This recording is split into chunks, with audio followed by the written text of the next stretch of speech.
Maud Fontenoy, qu'est-ce qu'on va voir dans ce 4e documentaire? C'est le dernier? Ah non, il y en a plein d'autres. Sur les océans, il y en a... Ah non, c'est à chaque fois une destination du monde. On va aux 4 coins du monde à la rencontre de ces paysages à couper le souffle. Ça, vous allez voir, les images sont sublimes. Ça fait vraiment du bien, surtout en ce moment et vu la densité de l'actualité. Et puis, on va à la rencontre de ceux qui y croient, des raisons d'y croire, de ceux qui travaillent, de ceux qui trouvent plaisir à sauvegarder nos océans. Et qu'est-ce qu'on va voir dans ce documentaire qui est diffusé demain, je le rappelle, sur Canal, qui n'est pas accessible déjà sur MyCanal?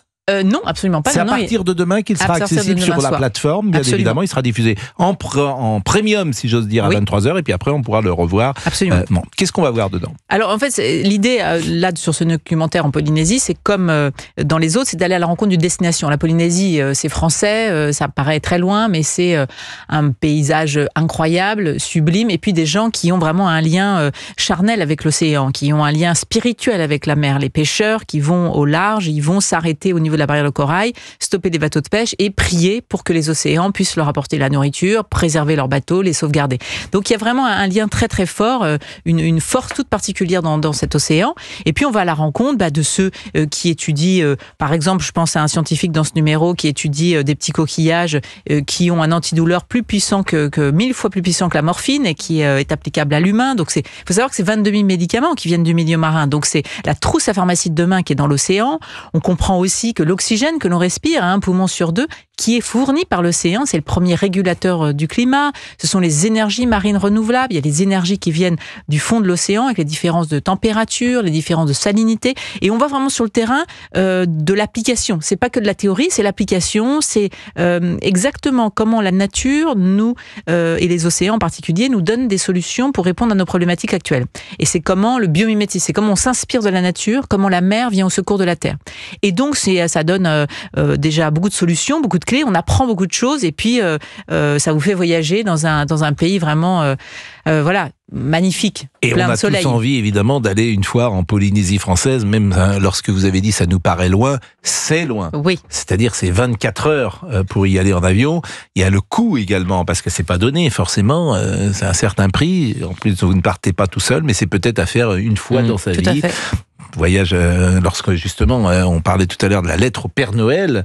Peut-être un voyage en Polynésie, pourquoi pas? Exactement, ou un cadeau de mariage, que sais-je. Lune de miel, il y en a beaucoup qui partent en lune de miel. Oui, c'est vrai. Exactement.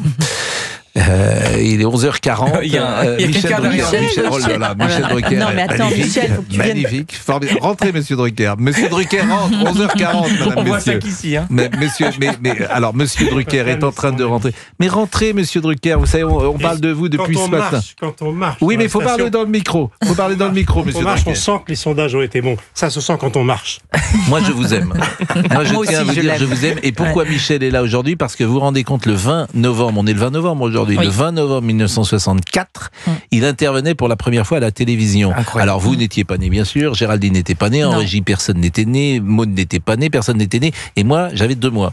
Donc c'est vous dire, 60 ans de télévision, 60 ans de radio. Incroyable. Et j'ai parlé vous de ce matin, j'ai parlé J'ai tout écouté. Vous avez sur Studio 1, vous avez entendu quand j'en ai en parlé? J'écoute tout, je zappe sur tout le monde, j'écoute tout, comme Pascal, car je suis journaliste. Je suis d'accord avec vous. Comme Pascal. Alors asseyez-vous, enlevez votre parka. Non, je vous laisse avec vous. Mais non, Non, vous êtes rentré, vous chez nous. Il est rentré, et puis maintenant il va faire. Allez, Michel Drucker. Mais oui, alors, mais arrête de parler dans le micro. Allez, on la pause et on revient dans une seconde. À la radio. Dans une seconde, Michel Drucker, magnifique, formidable, vous aimez les chiens. 11h41, Maud Fontenoy, et puis avec Michel Drucker qui est entré. On parlera tout à l'heure de sa carrière et de ce qui se passait il y a pile 60 ans. Maud Fontenoy, Bleu, un océan de solutions. On va être avec un auditeur dans une seconde, mais je voulais qu'on écoute peut-être la bande-annonce de cet épisode. Alors, c'est l'épisode numéro 4, nous sommes d'accord, et l'idée, c'est de parcourir le monde entier. Bien sûr. Le prochain, ça sera... Le prochain, ça sera aux îles Fidji, au Tonga. C'est celui qu'on vient de terminer de tourner.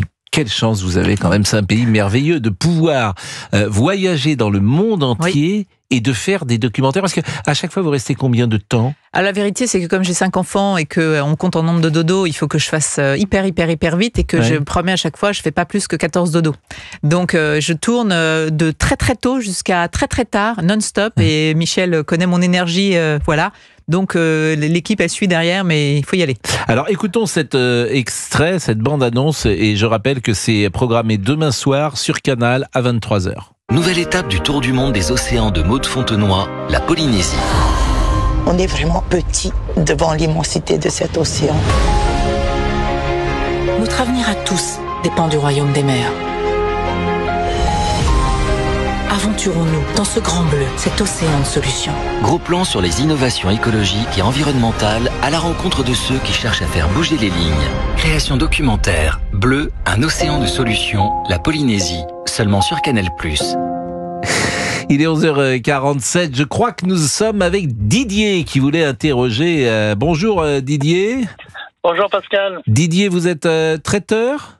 C'est ça, oui. Vous êtes le traiteur de Saint-Nazaire qui nous appelle de temps en temps? Non, non, je suis de Chartres, moi, monsieur. Parce que nous avons plusieurs traiteurs, il faut dire les choses comme elles sont. Sur les traiteurs. Exactement. Alors là, vous entrez d'ailleurs dans une période qui va être plutôt florissante, c'est Noël. Donc, traiteur Noël, c'est la fête. C'est le cas de le dire, mais je vais vous dire sincèrement, quand on voit comment dirais-je, le poisson, la surpêche qu'il y a en ce moment de partout, et quand je vois que les océans sont pas protégés, et quand je vois le prix où on vend le poisson aujourd'hui, je vais vous dire sincèrement, c'est se foutre de la gueule du monde. Parce que je pars du principe, un filet de saumon, et je parle de chez le grossiste, un filet de saumon qui vous dit à 1 kilo, ça vaut 19 ou presque 20 euros le kilo, ce qui veut dire qu'il s'arrange de manière que le filet fasse 2,5 kg, ce qui veut dire que vous arrivez à 50 euros le kilo. Vous arrivez à 50 euros le filet, pardon. Vous m'avez un peu perdu pour tout dire. On parle du grossiste. Bon, vous trouvez que le prix du saumon, le prix du kilo est trop cher, c'est cela ? Bien sûr, Pascal, il faut être sérieux. Il y a 3-4 ans en arrière, on l'avait à 8 euros le kilo. Bon, et au-delà de ça, parce que je suis pas sûr que Maud Fontenoy, elle s'intéresse à l'océan, mais pas tant de la consommation chez le poissonnier. Non, mais attendez, exactement. Je vais vous dire, Pascal, c'est comme les filets de limande, c'est comme les Saint-Jacques surgelés, c'est comme tout ça. J'entends bien, mais la question pour Maud Fontenoy, qu'est-ce qui vous intéressait? Vous voulez parler du gaspillage. Voilà. Voilà. Bon, vous voulez dire que quoi, qu'on empêche trop? Il y a une surpêche? Bien sûr, Pascal, on empêche trop parce qu'il y a un gaspillage énorme. Peut répondre peut-être là-dessus, qui connaît bien les océans. Non, c'est certain. Bonjour.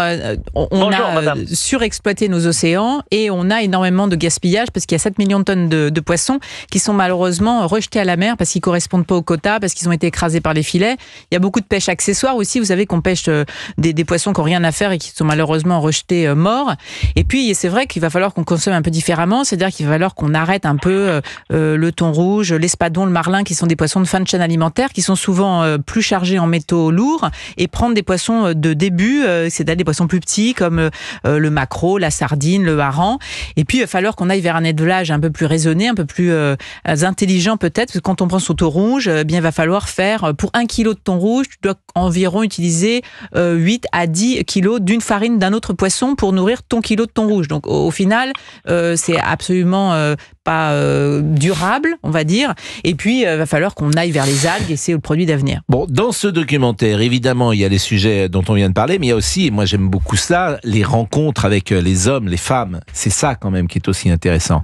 Et vous partez à la rencontre, par exemple, d'une femme qui est la mémoire vivante des traditions orales de ses ancêtres. Elle se bat pour transmettre les langues, les légendes et la culture polynésienne aux jeunes générations.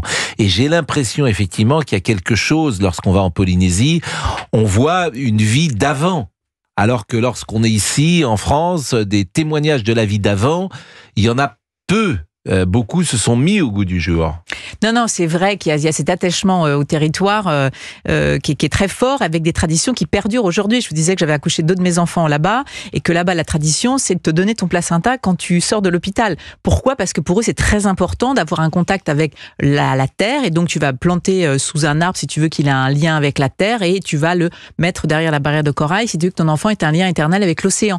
Mais il y a toujours ces croyances avec des zones, vous savez, qui sont encore tabous. Enfin, c'est pas pour rien que Brel et Gauguin sont allés sur ces îles des Marquises à Hivaoa, où j'ai eu la chance d'arriver à la rame. Enfin, il y a quelque chose. On peut écouter d'ailleurs la chanson Les Marquises qui est dans le dernier, je pense, 33 tours de Brel, qu'il a été sorti ou en 77-78. J'ai mis On n'est pas de mise aux Marquises. Exactement, aux Marquises, qui est une chanson formidable. Alors Michel Drucker est là où j'envie Drucker, Monsieur Drucker, Maître Drucker, c'est que moi je parle de Brel de loin. Lui, il l'a interrogé, il l'a connu. Mais je pilotais avec lui.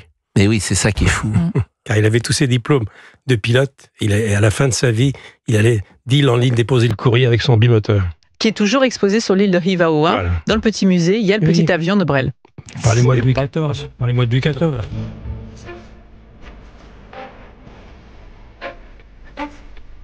Au Marquis. C'est vrai que la Polynésie, le temps s'arrête d'une certaine façon, et c'est pour ça que c'est une quiétude.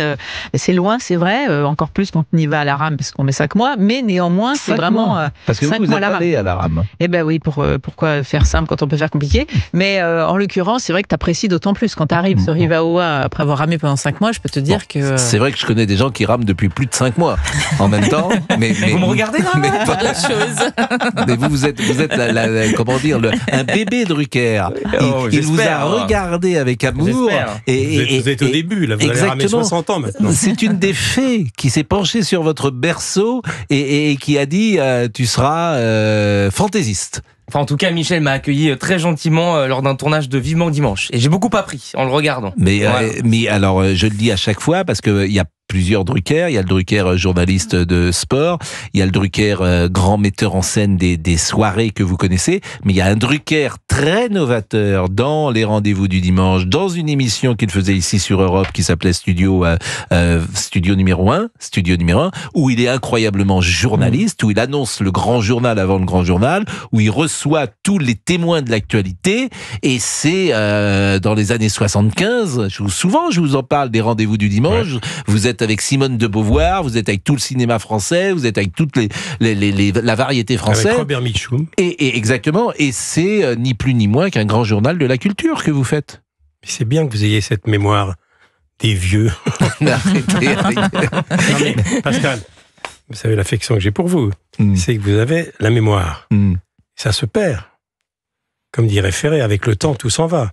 Et vous avez cette mémoire. Mais parce qu'en même temps, à l'époque, il y avait une de chaînes et qu'on la regardait, et que, modestement, vous avez donné, sans doute, beaucoup de gens de ma génération doivent vous dire ça, vous avez donné envie de faire ce métier. Je crois que Laurent Ruquier regardait beaucoup la télévision aussi, et qui doit vous dire la même chose, parce qu'on vous regardait Chancel, on regardait Pivot, et puis on avait envie d'appartenir, disons-le, à ce monde. Ce qui me fait plaisir, c'est que ça continue.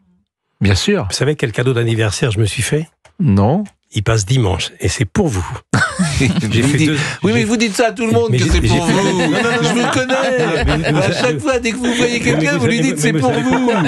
Vous savez pourquoi ? C'est Lelouch. Ben voilà, vous lui avez consacré toute votre chronique du JDD. 2 heures avec Claude Lelouch, avec Françoise Fabian, 90 ans, avec Barbelivien, que vous aimez beaucoup, et on va rendre hommage à Lino Ventura. Voilà, c'est mon cadeau d'anniversaire de dimanche. Bon, Maud Fontenoy, en tout cas, vous êtes une aventurière. Vous pourriez vivre en Polynésie ?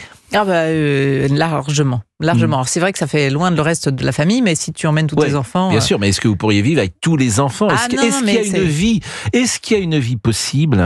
Avant qui habitait tout le temps sur des bateaux, la vérité c'est que... Kersozon a une vie là-bas. Oui, mais Kersozon, il a un certain âge. Vos enfants, par exemple, l'aîné a 16 ans. Oui, non, mais c'est vrai que là-bas, les enfants plus grands vont faire leurs études, du coup, en Nouvelle-Zélande, en Australie, parfois, voilà. Qu'est-ce qu'on peut faire en Polynésie si on veut y rester ? Quelle est l'activité professionnelle qu'un jeune peut avoir ? Eh bien, il y a des professeurs qui vont se mettre là-bas, des médecins qui vont se mettre là-bas. Après, il y a tout ce qui concerne la mer, les ports.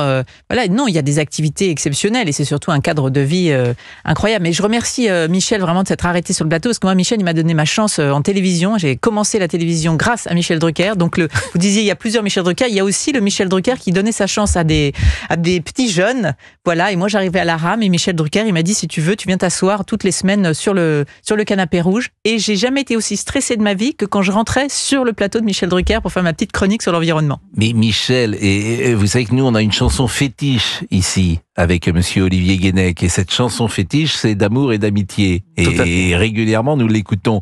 La première fois qu'elle a été entendue sur le sol de France, c'était dans Champs-Élysées. Et c'était absolument formidable. Avec Céline, sa maman, son papa. Et on peut l'écouter peut-être, cette chanson d'amour et d'amitié. Je remercie évidemment Maud Fontenoy parce que votre énergie est sans égale. Mais de la même manière que Michel est venu parler quand vous étiez là, vous pouvez rester là quand Michel est arrivé. Ça, franchement...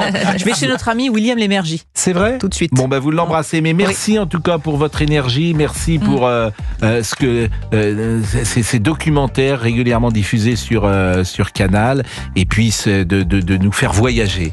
Voilà. Vous pourriez aller faire de la plongée avec Maud, peut-être, non? Ça vous ferait du bien? J'aimerais bien Pascal l'emmener. Bah oui, mais tu imagines. Il y a toujours piscine ou autre chose. L'année prochaine. 11h57, cher Michel. On te faisait un vivement dimanche en 2025. Oh, attends. C'est une proposition qui me fait, là? Oui. Non, mais ça, faut le faire. Ah non. Magnifique. Non, mais ça serait extraordinaire. Quelques heures. Ça serait extraordinaire, Michel. Formidable. Est-ce que vous aimez les requins? Magnifique. Et c'est les guignols, c'est fini les guignols, Pascal. Bon, 11h57. Vous serez là, Pascal, si je fais un vivant dimanche. Je viens vous voir. Vous voir. Avec vous. Pascal, il a plus le temps. Il va se présenter à la présidentielle. C'était la délectation. Maintenant, c'est la présidentielle. Bon, merci Maud Fontenoy. Et Michel Drucker dans une seconde. Appelez-nous. Au 01 80 20 39 21. À tout de suite avec Pascal Pro sur Europe 1.